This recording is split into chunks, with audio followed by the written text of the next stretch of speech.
એક વિશ્વમાં એક એવી શક્તિ કામ કરે છે કે તમે જે વિઝ્યુલાઇઝ કરો, વિઝ્યુલાઇઝ એટલે શું? આંખ બંધ કરી અને તમે જે સ્વપ્ન સભાન અવસ્થામાં જે સ્વપ્ન તમે જોઈ શકતા હો, જે ચિત્ર તમે જોઈ શકો, જેટલું સ્પષ્ટ કરી શકતા હો, એને કહેવાય વિઝ્યુલાઇઝેશન. તો એ વિઝ્યુલાઇઝેશન કરવાની તમને જો ટેવ પડે અથવા તો તમે એમાં મહારત હાંસલ કરો તો ઘણું બધું આ જીવનમાં પ્રાપ્ત કરી શકો છો. પણ એક સાથે એક કન્ડિશન એવી છે કે તમને એ પ્રાપ્ત કરવા માટે કોઈક એવી પરાશક્તિનો તમને સાથ મળવો જોઈએ. બાકી આપણે બધા એમ કહીએ છીએ કે ભાગ્યમાં લખ્યું એ થાય, ભાગ્યમાં લખ્યું એ મળે. પણ એ વાત ત્યાં સુધી જ સાર્થક છે, ત્યાં સુધી જ એ વાત સ્પષ્ટ થાય છે કે જ્યાં સુધી તમારે એના કર્મથી મોટો કોઈ આધાર તમારી પાસે નથી ત્યાં સુધી. કર્મથી મોટું પીઠબળ, કર્મથી મોટું તમારી પાસે કોઈ જો સાધન હોય તો તમે એના માધ્યમથી પણ સુખી અને દુઃખી થઈ શકો છો. તો કર્મથી મોટું કોણ છે? કોઈ નથી.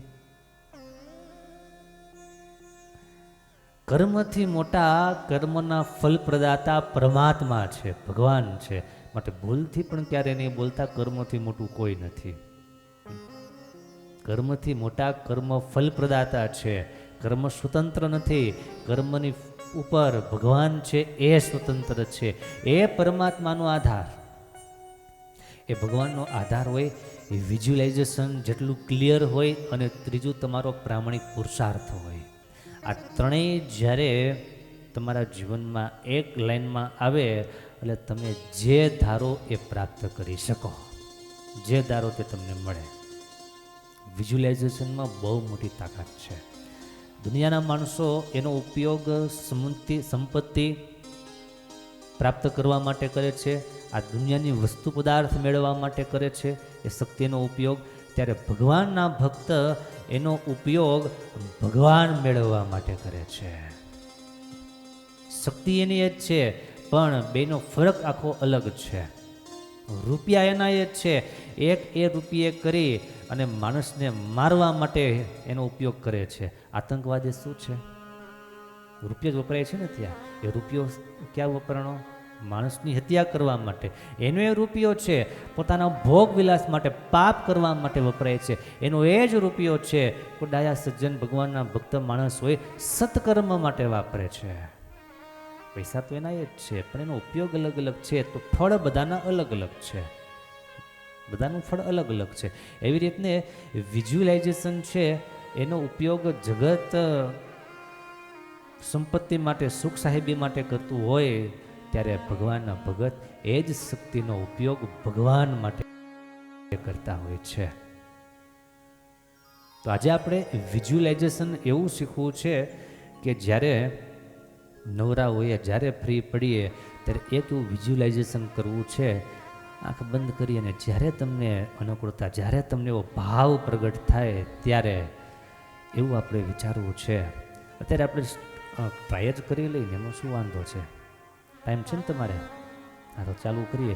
આંખો બંધ કરીએ અને એવું ચિત્ર આપણે વિઝ્યુલાઇઝ કરીએ કે ભગવાન સરસ મજાનો રથ લઈ અને આપણને લેવા માટે આવ્યા છે, આપણને ફેરવવા માટે આવ્યા છે, આપણને બધું દર્શન કરાવવા માટે આવ્યા છે.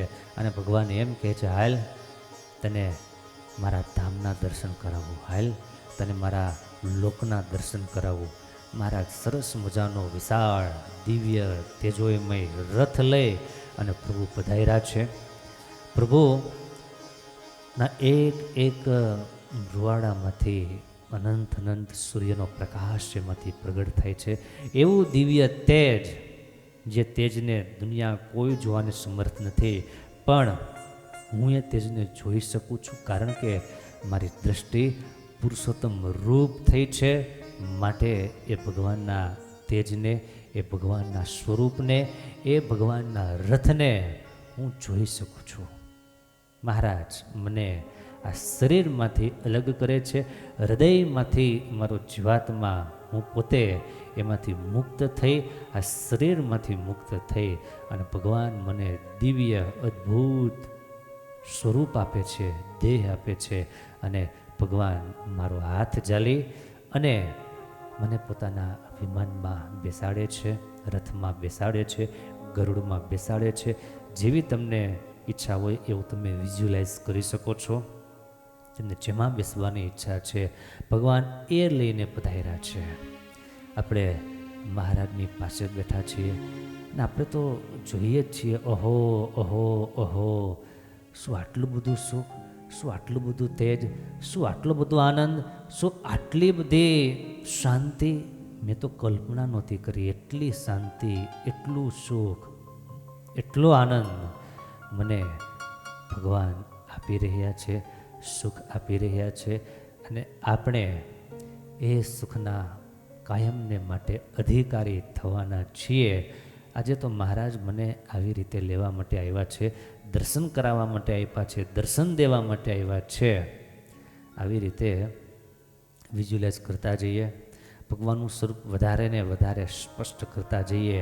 ઠાકોરજીએ પોતાના મસ્તક ઉપર સરસ મજાની સોનેરી પાઘ ધારણ કરી છે, મારે જરિયાની જામા પહેર્યા છે, મહારાજના કંઠમાં સરસ મજાની મોતીની માળા છે અને ભગવાનના એક હાથમાં સરસ ગુલાબનું પુષ્પ છે અને એક હાથે ઠાકોરજી આપણને ઈશારો કરે છે કે મારી પાસે આવ, મારી પાસે બેસ. ભગવાનની પાસે બેઠા છીએ અને પ્રભુ સંકલ્પ કરે છે. સંકલ્પ કરતાની સાથે વિમાન અહીંયાથી ચાલતું થયું છે, અહીંથી રવાના થયું છે. એ વિમાન એટલે બે પાંખવાળું ને એવું વિમાન નહીં, પણ આ વિમાન દિવ્ય વિમાન છે કે જ્યાં કોઈ યંત્ર નહીં, કોઈ મંત્ર નહીં, કોઈ તંત્ર નહીં, માત્ર ને માત્ર પરમાત્માની આજ્ઞા અને પરમાત્માની મરજીથી ચાલનારું, એના બળે ચાલનારું, ગગનમાં ખૂબ ઊંચે ઊંચે આ વિમાન જઈ રહ્યું છે અને હું માત્ર ને માત્ર પરમાત્માના દર્શન કરું છું. આજુબાજુમાં કોઈ જગ્યાએ નજર કરતો નથી, આજુબાજુમાં કોઈ જગ્યાએ મારે નજર નાખવી નથી, કારણ કે જોવા જેવા તો એકમાત્ર ભગવાન છે, જોવા જેવા એકમાત્ર ઠાકોરજી છે. માટે સતત એની સામે જોઈ રહ્યા છીએ. આ વિશ્વનો કલેશ, આ વિશ્વનો ઘોંઘાટ એનાથી ઘણા દૂર થઈ ગયા છીએ, જ્યાં બિલકુલ નીરવ શાંતિ છે, જ્યાં શ્વાસ લઈએ છીએ એનો પણ આપણને અહેસાસ થાય છે, એનો પણ આપણને નાદ સંભળાય છે. એટલી નીરવ શાંતિ છે, ચારેય બાજુ દિવ્યતા છે, ચારેય બાજુ શાંતિ છે, ચારેય બાજુ સુખ સમાયેલું છે અને આપણે સૌ એ ભગવાનના સુખે સુખ્યા થઈ રહ્યા છીએ. પ્રભુ આપણને એક આવરણ, બે આવરણ, ત્રણ આવરણ, સ્વર્ગ વગેરે વગેરે અનેક અનેક લોક, એનાથી આપણને ભગવાન આગળ લેતા જાય છે. ભગવાન આપણી સામે જોઈ અને આ માનો આપણી પરીક્ષા કરે છે કે સ્વર્ગના સુખ, વૈભવ, ભોગ, વિલાસ, આમાં આ જીવને જરાય સુખની બુદ્ધિ થાય છે, નથી થતી. તો મહારાજ આગળ લઈ જાય છે અને મહારાજને આપણે મરગ મરગ હસતા હસતા કહીએ છીએ, મહારાજ આવા હો સ્વર્ગ તમે કદાચ દેખાડો તોય મને તમારા સિવાય બીજે ક્યાંય સુખ બુદ્ધિ છે નહીં, તમારા સિવાય મને બધું જ દુઃખરૂપ લાગે છે. માટે મહારાજ તમારે મને જે બતાવવું એ બતાવજો, પણ તમારું ધામ મને ખાસ બતાવજો. ભગવાન ત્યાંથી આગળ પિતૃલોક, મહરલોક, જનલોક, તપલોક, સત્યલોક વગેરે તમામ લોકને આપણને બતાવતા જાય છે અને આપણે એક જ માત્ર નિર્ધાર કરી રાખ્યો છે, મારું આ ડેસ્ટિનેશન નથી, મારું આ સરનામું નથી, મારું સરનામું તો માત્ર અક્ષરધામ છે, મારું સરનામું અક્ષરધામ છે. મારે બીજું કાંઈ ન જોઈએ, ન જોવું. મારે જોવું તો અક્ષરધામ જોવું, મારે જાવું તો અક્ષરધામ જોવું, મારે ભોગવવું તો ભગવાનનું સુખ ભોગવવું, બીજું કંઈ માયિક મારે ભોગવવું નથી. આવી આપણી દૃઢતા ઠાકોરજીએ માપી લીધી છે. ત્યારબાદ અષ્ટ આવરણ પૃથ્વી, જળ, તેજ, વાયુ, આકાશ, અહંકાર, મહત્તત્વ, પ્રદાન પુરુષ વગેરે 8 આવરણને પાર થઈ અને હવે ભગવાન પોતાના અક્ષરધામમાં મને લઈ જાય છે. અક્ષરધામમાં એન્ટ્રી કરી છે. અક્ષરધામમાં પ્રવેશ કરતાની સાથે માયાના વિચાર તો પહેલેથી જ દૂર થવા લાગ્યા હતા, પણ જેવા ભગવાનના ધામમાં પ્રવેશ કર્યો, પ્રવેશ કરતાની સાથે અહો અહો અહો અહો થવા લાગ્યું છે. આહા, જે સાંભળ્યું હતું, જે સાંભળ્યું હતું એના કરતાં તો અનંત ગણું સુખ છે, એના કરતાં તો અનંત ગણી અહીંયા પ્રાપ્તિ છે, અહીંયા શાંતિ છે, અહીંયા ભગવાનનો દિવ્ય આનંદ ચારેય બાજુ રેલાઈ રહ્યો છે. અનંત કોટી મુક્તો મહારાજની સામે જોઈ રહ્યા છે. એક રૂપે મહારાજ અક્ષરધામના મધ્ય સિંહાસનમાં બિરાજમાન છે અને એક રૂપે મહારાજ મારી પાસે બિરાજમાન છે. અને મહારાજ મને સભાની મધ્યે જ્યાં પોતાનો દિવ્ય સિંહાસન છે એ સિંહાસન ઉપર પ્રભુ પધાર્યા છે. બે રૂપ એક થઈ ગયા છે અને મહારાજે મને ત્યાં જ સિંહાસનની પાસે નીચે ત્યાં ઉતાર્યો છે અને મહારાજને ત્યાં લડી દુંડત પ્રણામ કરું છું અને ભગવાનને પ્રાર્થના કરું છું કે પ્રભુ બાપ બહુ દયા કરી, બહુ કરુણા કરી, ત્યારે આ સિદ્ધિ તમે મને આપ્યા, આ પ્રાપ્તિ તમે મને કરાવ્યા, દર્શન તમે મને કરાવ્યા. આવી રીતે ભગવાનને પ્રાર્થના કરીએ છીએ. મુક્તો બધાએ ભગવાનનું ભજન કરે છે, કોઈ મુક્તો ભગવાનની સેવા કરે છે, કોઈ મુક્તો ભગવાનના કીર્તન ધૂન વગેરે બધાનું રસપાન કરે છે, એ આનંદ માણે છે. આપણે સૌ એની સાથે જોડાયા છીએ.